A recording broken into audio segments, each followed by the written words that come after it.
and welcome, dear viewers, to a brand new episode of your show, The Untold. My name is Daij Al-Hotari, joined my colleague Hiba Al-Gahtani. How are we doing today? Well, we're doing really great, and hopefully, everyone is really excited to know more about today's episode. Yes, today's topic is very interesting and important for everyone. We have to know more about all the new technology, cybersecurity, to protect ourselves from hackers and all the issues happening online. So basically, it's going to be interesting and useful, full of knowledge. Yes, indeed, and I'm very sure in today's episode you're going to know more about these kind of, let's say, situations that happens and occur to most of us, and recall these kind of, let's say, situations for the future in order for you to not fall within these mistakes. All right, so stay with us, dear viewers. We'll be back with our guest, Hussain Nakkas.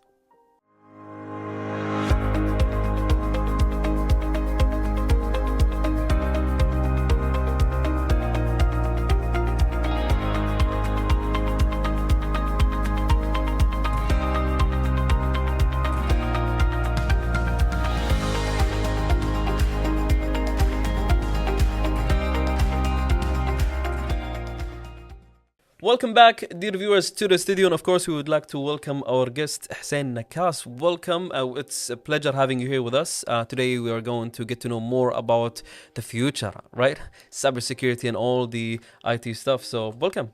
Thank you, and I'm really thrilled to be a guest for the Untold story of this episode today. Right, definitely. We're going to get to know his untold story in just a minute. So, yes. So we want to know more about you, let's say, starting from the beginning and choosing your career. Like, what made you major and what you major and present yourself today? I've been in this business in IT since 20 years plus. It's a passion. It's my career, it's my job. But during all this period, I didn't deal with my job as just a morning job that I have to attend and do my task. No, it's a passion, something I love, something I enjoy. Till today, I really enjoy, after all these years of career and the services, I feel that it's very enjoyable. Yes. I mean, as long as you're doing something you're passionate about, then that's the deal. That's this is what I always recommend for my colleagues and the new staff that they're joining our organization, that don't deal with the job that this is your someone forcing you to attend every morning and you do something you don't like.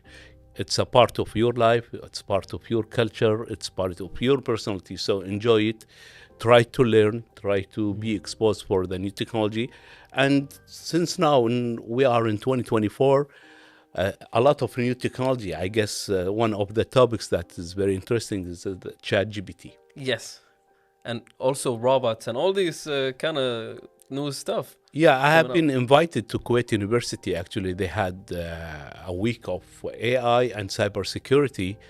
And I really enjoy one of the projects that has been done by a Kuwaiti student. They create a robot.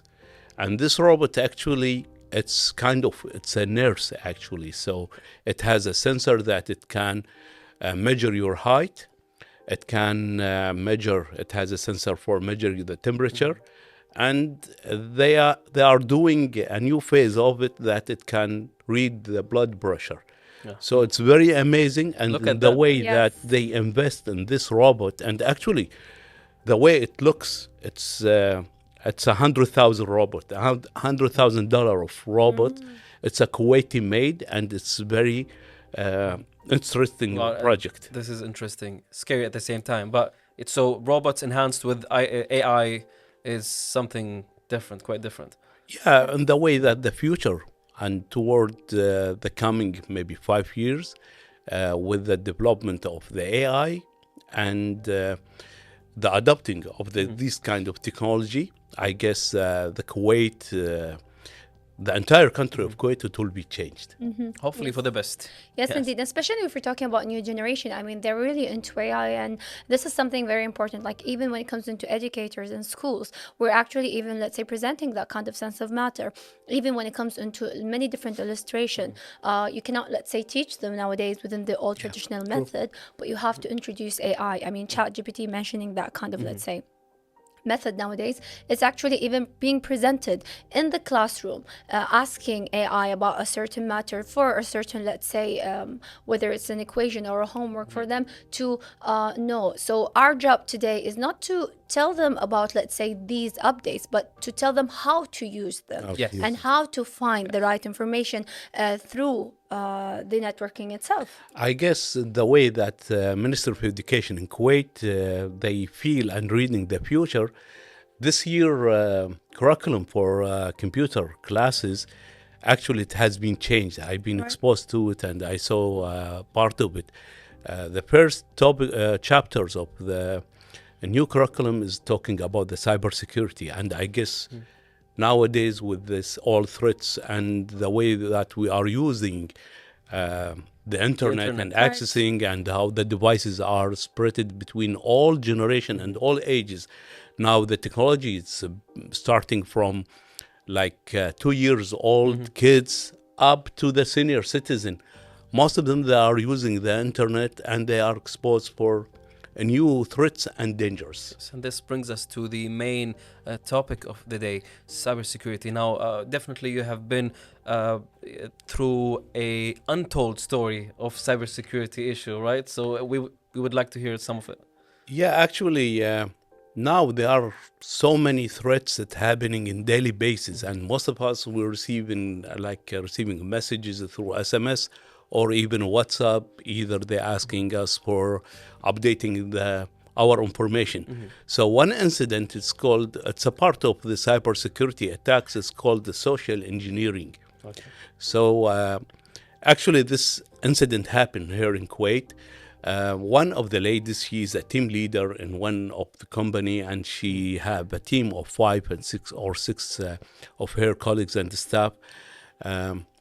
And they are responsible for preparing RFBs, or what they are preparing for a tender, to apply for the company for a tender. One big of tenders is around maybe 1 million KD. So she have very sensitive information. She has a very sensitive role in the company, and the board are expecting that this company or their company gonna to win this tender. So one morning and one day, she received a call through her telephone disk, and someone, he represent himself as a technical support. All right. And he explained for her that, I know that you are Sarah, you are now in challenge that to do the RFB and you have some pressure. But actually, what he tried to convince her after, he told her all about her, that he know. So now he she's knows, convinced because he yeah, knows because all the information. he passed some information about her, and it's true information. So he gained the trust. He gained the trust. After that, he told her that we have a critical updates for your computer. So we need to access your PC so we can update it with a new batch of files.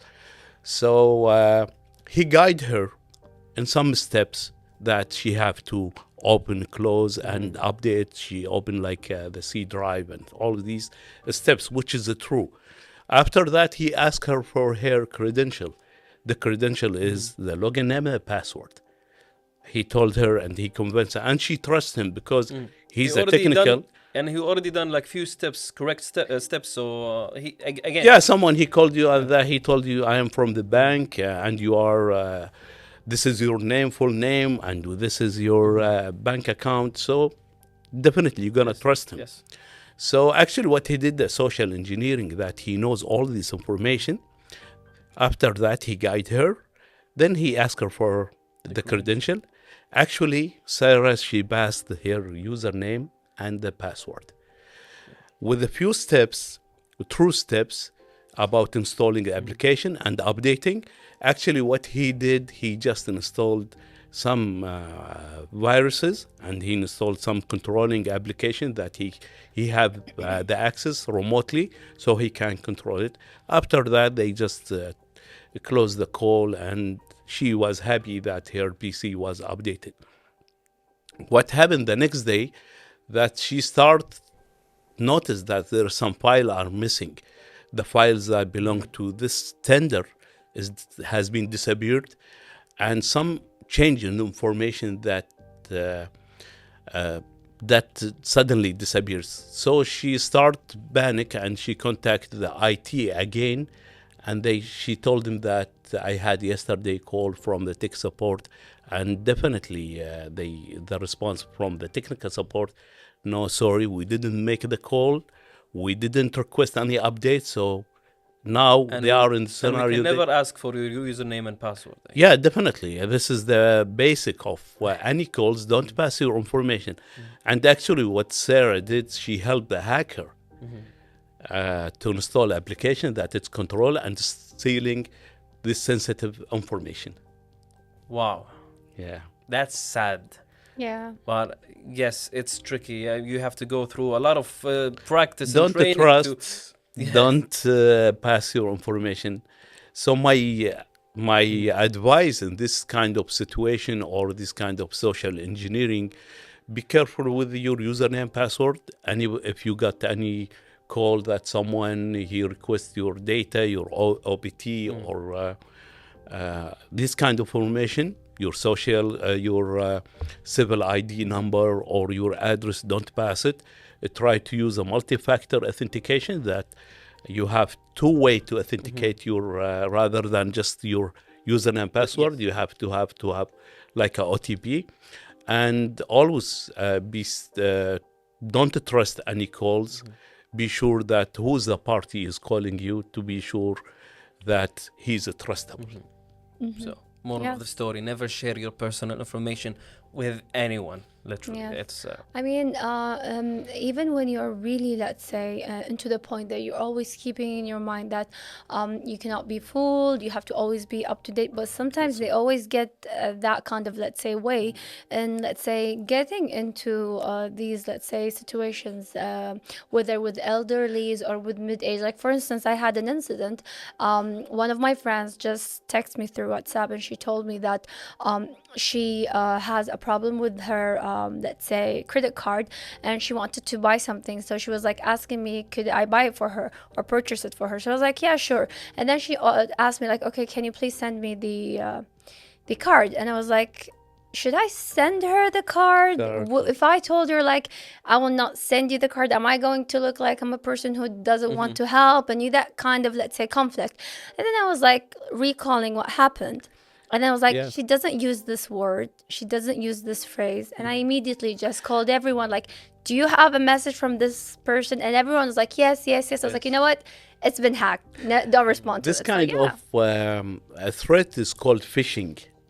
So I just recall one story that also happened with one of my friend. He work a manager in his company. So one day while he having his coffee, and in early morning we just go through our email to check to see yes, the latest emails. what's the email coming, someone to contact us. So suddenly he received an email with attachment. The attachment is a letterhead from the company, and the email is written in a professional way, the way that the company use it. And actually it has a link there. And through the link, they instruct him that we are the HR, the Human Resources Department. We need you to update you update your information since we are at the end of the year. So just click this link and follow the steps. So actually what he did, he was in hurry and he didn't check the email very well. So he clicked the link. It took him to another web page. And the web page is belong to the company. It has the logo, it has all the titles. A similar website, but It's the website of the company. So he have the fields that he have to enter his full name, his civil ID, his date of birth, and they ask him, we need to update your IBAN number, so just give us your IBAN. So actually, even like He after filled a for few, he fill it and he submit the document, he submit the information. But in a few days, he noticed that he started receiving an SMS messages from the bank that he did a transaction, purchasing through online from outside Kuwait. So he after 2 or 3 messages with fail action and a payment has been processed around maybe 100 KD and less, and actually they did the 3 payments of total 300 KD. So he contacted the bank. He told them, I saw messages and I didn't do the purchase. What happened here that actually he been a victim of a phishing email. The email convinced him that we are the HR. He passed the information to a fake website. The website was not belong to the company, But so it looks like the one. it's the original one. it's 100% looks it's authentic of the company. So he passed the information. So he was a victim for a phishing email. It has a fake link, a fake information. They collect all his sensitive data, and from there they can the hacker Easily he, access, he had the success and access the financial account, and he was a victim for this kind of Yes, that's why we have to be aware of all the received links and all these kind of things. But for now, let's take this really quick break and then continue talking about cybersecurity and all these kind of things. Thank you so much actually for this untold story. It was very interesting. All right, dear viewers, stay with us. We'll be back.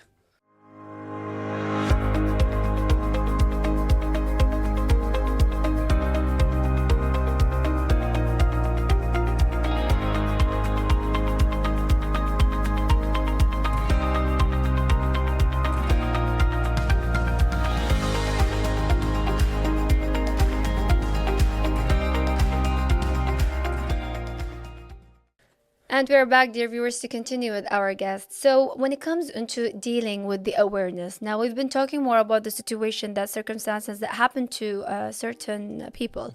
We want to protect ourselves, and we don't want to, let's say, have these situations occur over and over again. What are the things that we should keep in mind? The basic for the public, as we are citizen here of Kuwait, so I guess the basic things that we have to be aware and we used to do it, like the password. First thing is the password. Don't use a very simple password, 3 characters or 4, like 1, 2, 3, 4. No, try to use a complicated one. Try to use minimum of 8 characters. It has big letters, small letters, numbers, figures, these stuff like hash or $sign. Don't make it easy, because there's some application that the hacker using to break the password. If you are using 1, 2, 3, it will take maybe a fraction of second to break it. So there is no harm, no effort by him to break it. So, but if you use around 11 character with lower uppercase numbers, it takes him around maybe 300 years just to break it. So the first defense line is the password. Use a complicated one. Don't write it in your contact or your mobile. Yes, like don't say. Try to use there is some application, a free application. Like if you are using iOS, there's a password application. It comes free from Apple, so use it. Yes, it usually happens, and I hate to apply their passwords. I ask them to choose my own password, but it's complicated. It's just a very long numbers and letters. It's a free service that you can use it, and it's like a directory. It's very safe and encrypted. There is another application. It's a Microsoft. They use a Microsoft Authenticator. It's also free application. Just download it in your mobile and just write any password. And don't use the same password for all your application, not for your bank account or for your LinkedIn, Gmail. Usually what happens if you are like dealing with one of these shopping centers or shopping portals, and this company, they don't invest in the cybersecurity, so usually they've been hacked because of the lack of the cybersecurity.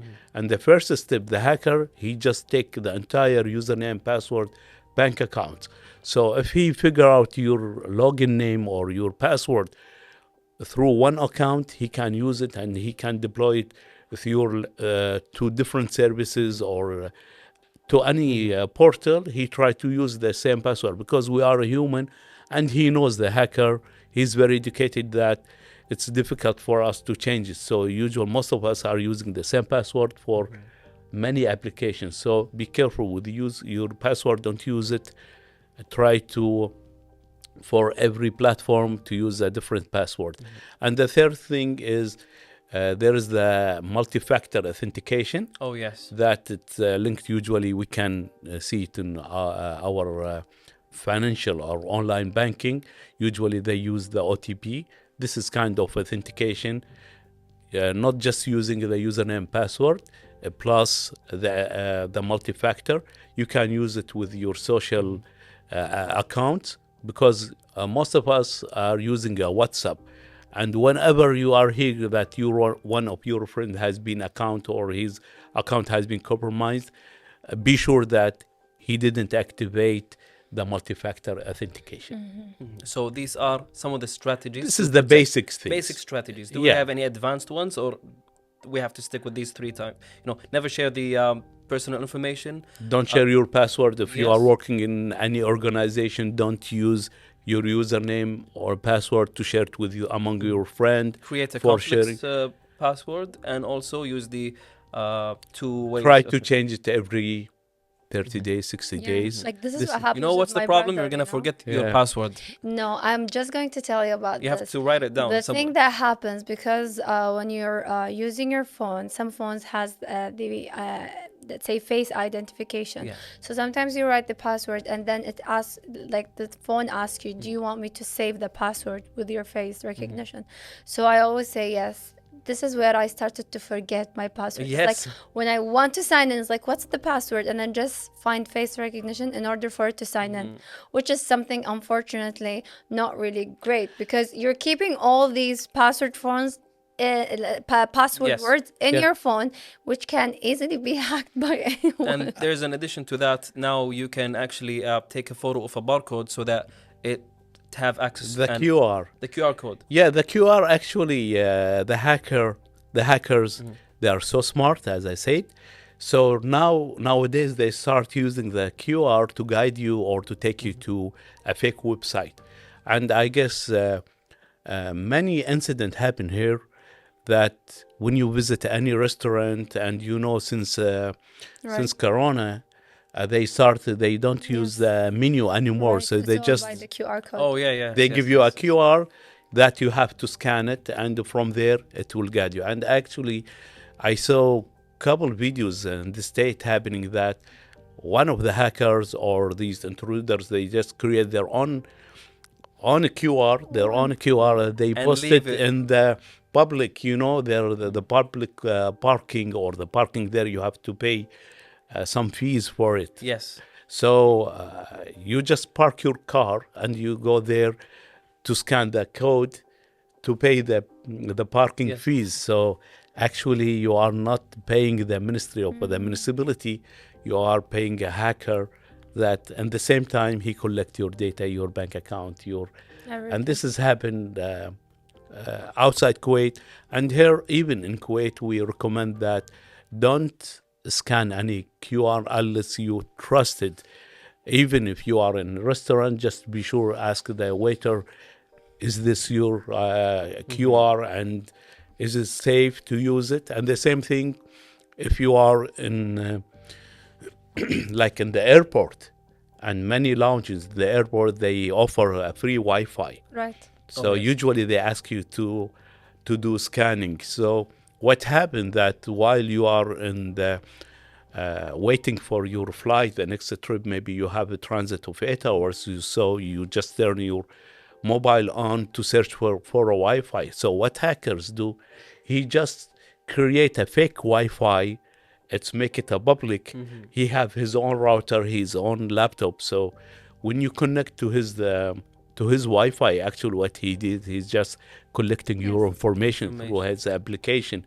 And sometimes you want to do like reserve the hotel, or you do want to upgrade your Maybe the flight. the next flight. Yes. So you just entering your bank account. So he collected, and when he reached his destination, he just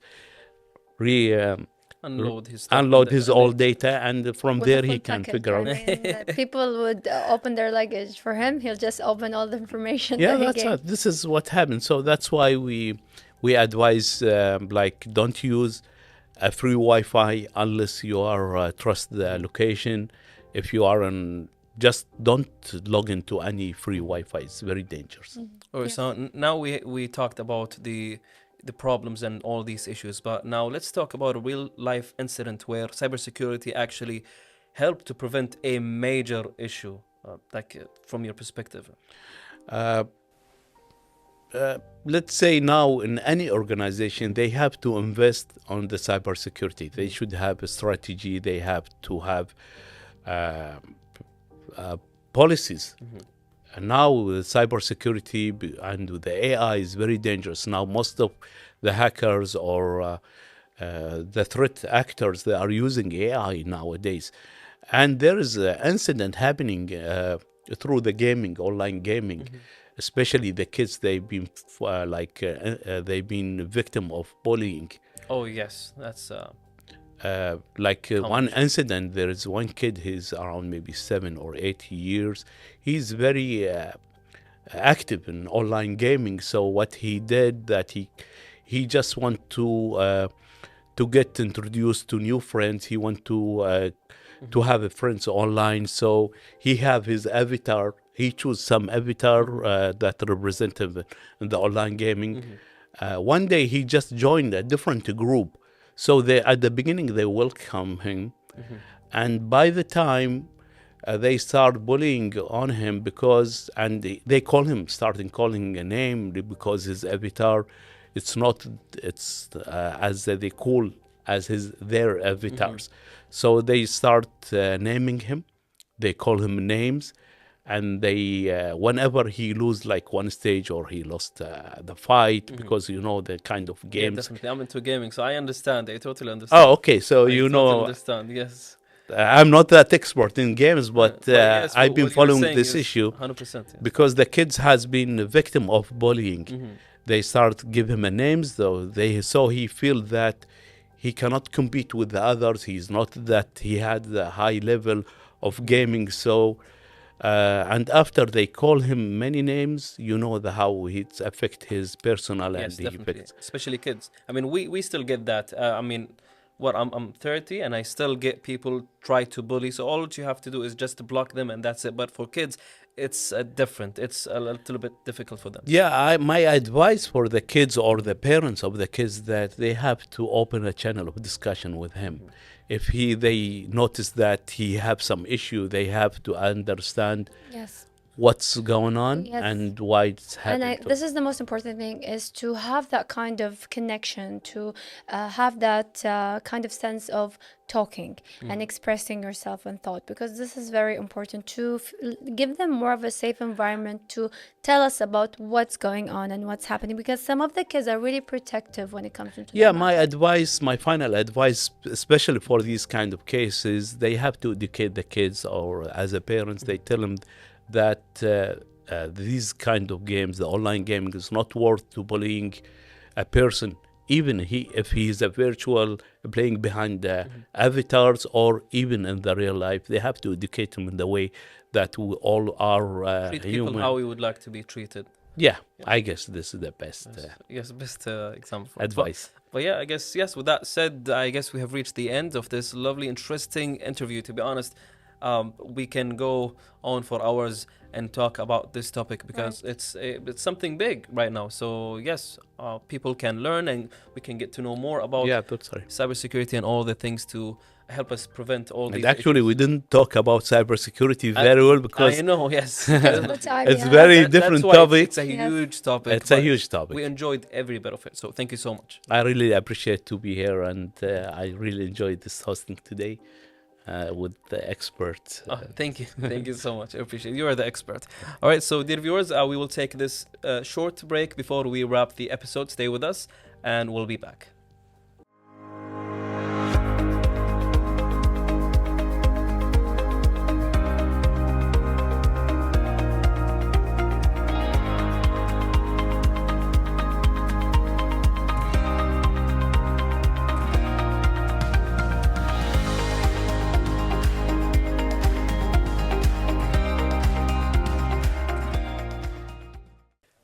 right, with that being said, we have reached the end of this episode. It was beautiful. Yes, indeed. It was very interesting and useful. Don't forget to join us in new different episodes, and goodbye.